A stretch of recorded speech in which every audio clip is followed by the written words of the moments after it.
Boxing is one of the most corrupted sports there is and there been in the history of sports. We'll take a $5 million guarantee, not knowing there's $30 million that we missed. The business of being a boxer outside of the sport, have you evolved in what's important outside the ring for you, or do you always just rely on, if I do my job in the ring, the money will be right? 100%. You know, I once was that guy that let me take this and just do my job. Let me sign this contract and get this guarantee. But once you get older and once you start noticing that you in control of your own business, okay, so let me see the contracts. Let me see what's really coming in. But once I started asking those type of questions or learning a little bit here and there, then it became a problem. Yeah. Between me and my old promoter. And at that point in time, I knew it was time to go. You gotta understand, all of these promoters like Don King and Bob Arum, they lawyers.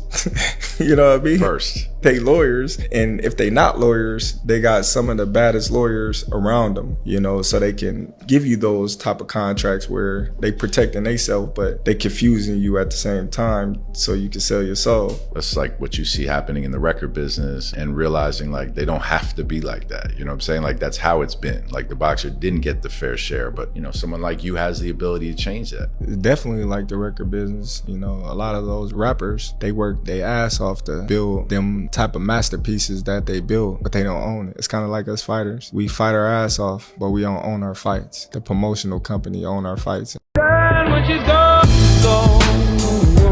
We unpack. We unpack. We unpack. Coming to you live, Boxingego Unpacked. Yeah. We unpack. We unpack.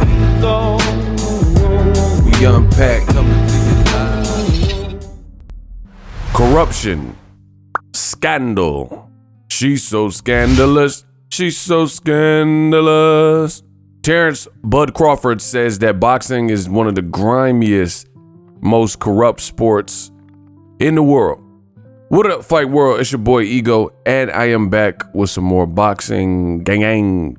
Subscribe to the gang. Terence Crawford did an interview with the Boardroom, and you guys heard the clip at the beginning. He expresses his truest thoughts and the naivete of himself in the early portions of his career. So you guys heard it. He was basically, and I'm paraphrasing, basically saying when he was younger, he would just be like, oh, let me just do my job and fight. And then he later got hip to the business and decided like, let me see where the money's going. Let me see how much money's coming in, and started asking questions and poking around. And it was at that moment where he started to do those things, and he started to discover like maybe getting the short end of the stick. And he says, that's when I realized it was a problem with me and my old promoter. The thing you have to understand is Bob Arum, Terence Crawford, he's like a servant, right? And Don King and these guys, he said they're lawyers. And if they're not lawyers, then they got the baddest lawyers involved, you know, in their organization. So the fighters end up getting the short end of the stick and not getting paid their true worth. And he's been saying this a lot, right?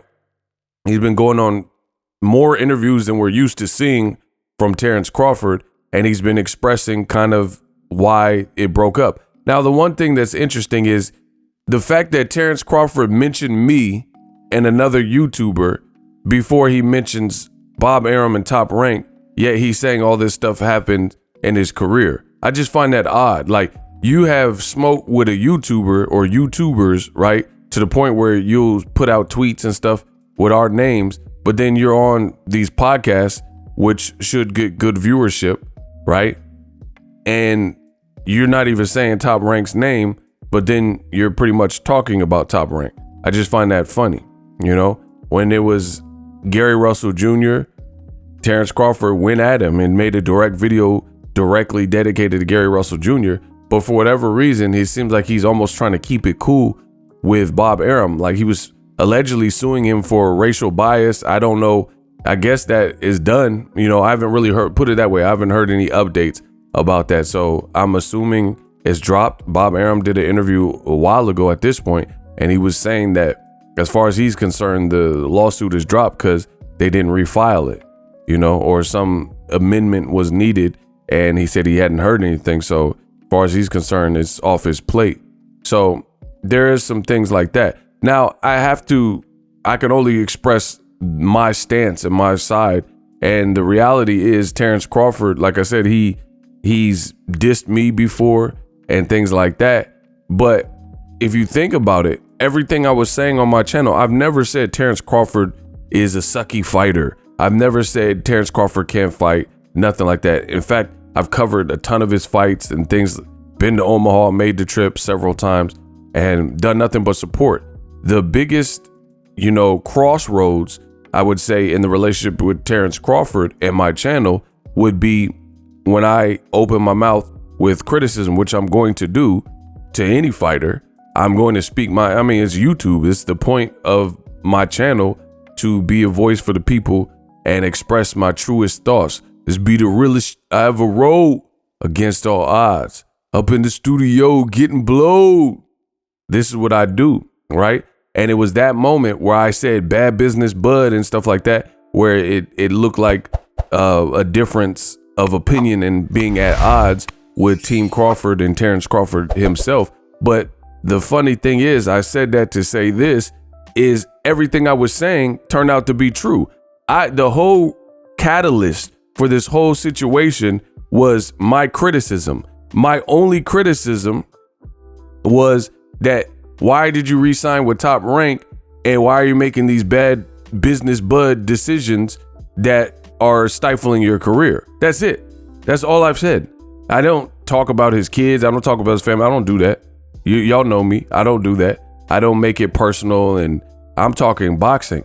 And when I said these things, Crawford seemed to be, frustrated by it or irritated or whatever you want to call it. And the rest is history. Everything else snowballed. But my thing is this, what he's saying is exactly what I was saying, but I was saying it years ago. So how wrong was I? He's saying, hey, I was only getting 6 to 8% of the pay-per-view revenue. And when I started poking around and asking questions and seeing what was going on behind the scenes, then that's what I realized it was a problem. And this was not going to be something that was solved. And that's when he entered free agency. Then he also did what I said, went to PBC and Al Heyman, and now he's done the most promotion, had the best promotion, had the best numbers on pay-per-view that he's ever done. So to be honest, even though my prediction, because I did pick Errol Spence to beat Terence Crawford, my prediction was wrong, but literally every other thing that I really said about the situationally was dead on. So I continue to show my greatness and accuracy in the sport of boxing. You now have a Crawford who's opening up on these podcasts and saying like, oh, boxing's corrupt, and it's like the record industry, and they'll try to get you for your money, and you got to read the fine print, all these things, which is my whole complaint from the beginning. And now you have Bud Crawford pretty much admitting it. He literally said, I once was that guy who was just down to fight. So that means you didn't grab the bull by the horns and you weren't in control of your brand, and you were just accepting whatever meal was on the menu from people, from your old promoter or whatever, which was what I urged against for years. So it's funny how these things work, but people are prideful. Crawford's stubborn, Crawford's prideful, I'm stubborn, I'm prideful. But you got to admit, I was right when it came to this stuff, because again, he's now saying, I didn't change what I said. I didn't change one thing. Like, I still think there was decisions made from Terence Crawford that halted his career, and he blamed other people. He said, oh, Top Rank, they did the best they could for us, and PBC is the one that's blackballing me. Like, they don't owe you anything. You weren't signed to PBC. Why would they have to feed you people? Like, this is Shakur Stevenson in a very similar situation. If you go on his Twitter yesterday, Shakur Stevenson said, oh, they trying to freeze me out. I mean, either your team is going to get you the fights or they're not. And if they're not, then you kind of know what to do. And if you don't do that, then that's kind of on you. Like, as a fighter, I don't know. Maybe I would just be in a different situation, but I know what I want. I know I'm not going to be, I don't want to get to 75 years old and then I'm pointing the finger, blaming other people for mishaps in my life or because I didn't execute. So I refuse to do that. So I'm not going to do that. So what I instead will do is grab the bull by the horns and make sure I'm in as much control and I move forward my life and my career, my business, how I want to, and don't let anyone get in the way. And I've always said this, and I've always urged this for fighters. They got to wisen up and understand the business. People get mad at, like, let's say Jake Paul, but Jake Paul understands business because he came in from a YouTube perspective. I'm a YouTuber as well, so I already understood business in general. Like, hey, if I do X amount of videos, or I do a video about this, and okay, this video hits, it's a lot of, to be a YouTuber, it's a lot of trial and error. You know, let me do my thumbnail like this. Oh, let me switch the flow up. Let me upgrade the equipment. Like, it's trial and error. So you learn real quick, right? Or at least me, you know, I can't speak for anybody else. I do. And that's the reality of it. And these fighters, some fighters are content and complacent. They're making a couple million and they probably should be making more. They're the ones risking their lives. And it's the people in suits that are caking up and having generational wealth, and the fighter's getting brain damage. I've always said that, you know, the fighter is later on got to work at Kroger's or Publix and bag groceries because there's no pension plan and they didn't think of retirement and the money dried up. And now their body is in such a decimated, dilapidated and defiled condition that they're unable to intelligently fight anymore because they're of a certain age. So commissions won't even necessarily approve them and commission them to fight. So at the end of the day, what do you do at that point? If your whole life is boxing and you've done that since age 5, and then you get to a point where you suffered a bunch of knockout losses, you get to a point where you can't get approved from the commission because of a brain scan or eye injury or whatever the case is, what do? You're almost stuck. You're stuck because you haven't developed other skills. The only skill you know is to use your fisticuffs. And that's why I always encourage, especially the young fighters, the younger you make the appropriate changes, the better you'll be in the long term. Like, if you develop discipline at age 21, it will be better than developing discipline at age 31. Because if you're immature from 21 and 31 and then you get it together, it's cool. It's not the end of the world, but you could have been disciplined for 10 years and you would have, by the time you made 31, you might be in a whole different position. So I always encourage the sooner the better. It's almost like learning a second language. They say it's easier for kids to pick up that, because if you're like, you speak English, your first language, and you're learning Spanish and you're learning it at a time where your brain is not fully developed and cultivated, then it's easier for you to pick that up. Sometimes with people, they get to a certain age, they're 30, 40, 50, they're almost glued and dead set in their ways and they don't know how to change. You know what I mean? So it's easier to pick up secondary languages and stuff when you're younger. It's not impossible to do it when you get older, but I would always advise for a person to start this sooner. And the same thing when it comes to these fighters. These fighters got to take their career seriously. You're a fighter, any athlete, it doesn't have to be a fighter, any athlete, you have a shelf life. You have a window of opportunity and you got to do all the good you can do in that window. For some people, for some athletes, the window is longer. Some athletes, the window is shorter. You look at Andrew Luck. He started getting injured and he was like, nah, I want to be around for my family or kids or whatever. So this ain't going to work for me. And he retired young. Personal decision. You know, you had other guys like Greg Oden, you know, just different people, and their careers didn't span as long as a Tom Brady, as long as Michael Jordan or Kobe or LeBron or somebody. LeBron, 20 plus seasons, right? So it varies from person to person. And with the latest advancements in medical science, you know, you can maybe extend that. But every athlete, especially boxing, because athletically, if you play for the Lakers, then you have a team. Everything doesn't just rely on you. It's not like, oh, Kobe lost the game. Like he might have lost with the game-winning shot or something, but the whole team is responsible for the L. Boxing don't work like that. Boxing is the loneliest sport in the world. You got knocked out. Ain't nobody saying, oh, your coach got knocked out or your family members got knocked out, your friends got knocked out. You specifically got knocked out. That's how that works. So it's completely different in boxing.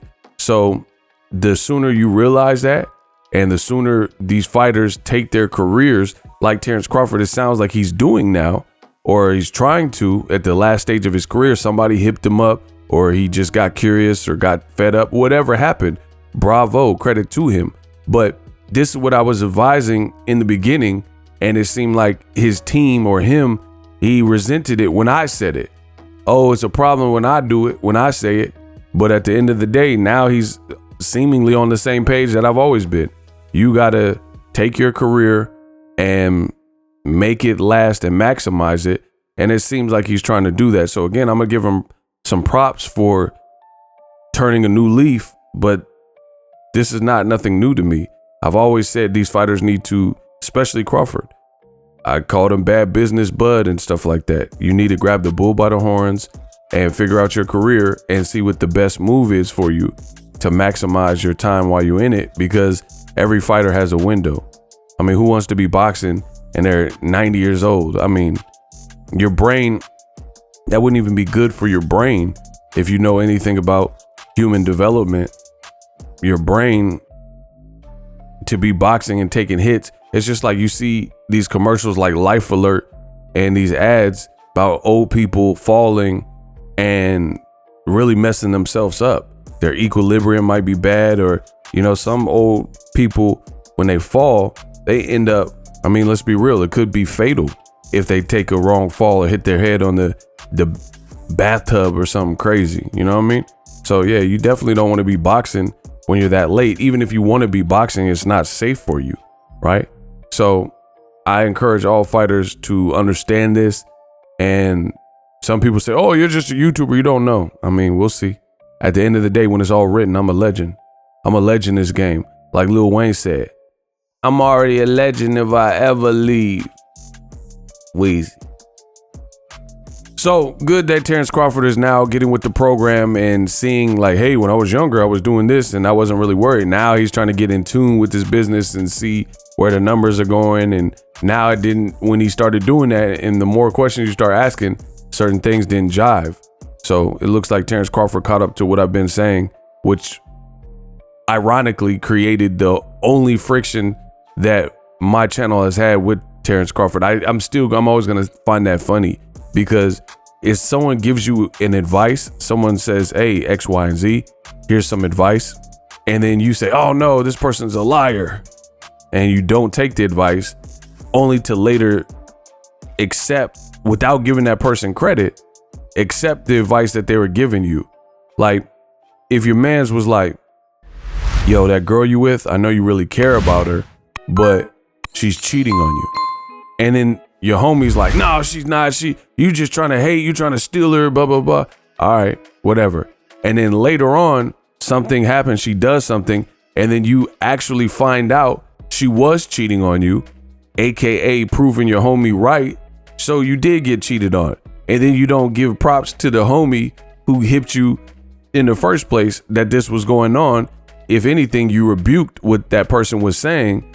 And then now when it happened, then you act accordingly and you break up with the BZ, etc. But then you still don't give credit to the person that was right and all along. I just find that funny. I'm always going to find that funny. Everything I said about Crawford in terms of the business early on, it looks like he's getting it now, but that wasn't always the case. Checkmate. We unpacked. Introducing Super Thanks.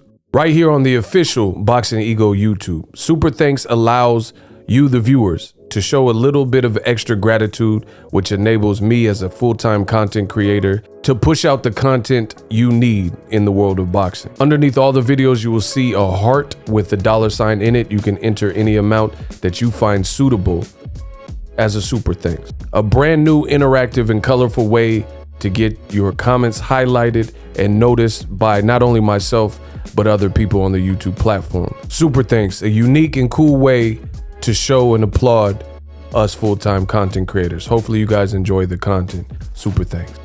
The future is now. The Hibernation 5s by Kenichi Bear. Hybrid gaming and lifestyle headphones. Out of the box, you can connect to any console or PC. Bluetooth ready with a low latency USB adapter, color RGB, and extreme bass mode. The Hibernation 5s adjust to you. Whether you need a gaming, travel, gym, or lifestyle headphones, the Hibernations got you covered. The new Hibernation 5s, link in the description. Customize the way you hear the world. Welcome to the nation. Are you tired of your YouTube videos not getting any views? Well, consider TubeBuddy. I've used TubeBuddy for years to scale up my YouTube channel. Now we're sitting over 200,000 subscribers. TubeBuddy is a browser extension that offers a ton of built-in productivity and time-saving services to take your channel to the next level. Use my link in the description to get started with TubeBuddy and level up your channel faster. We working.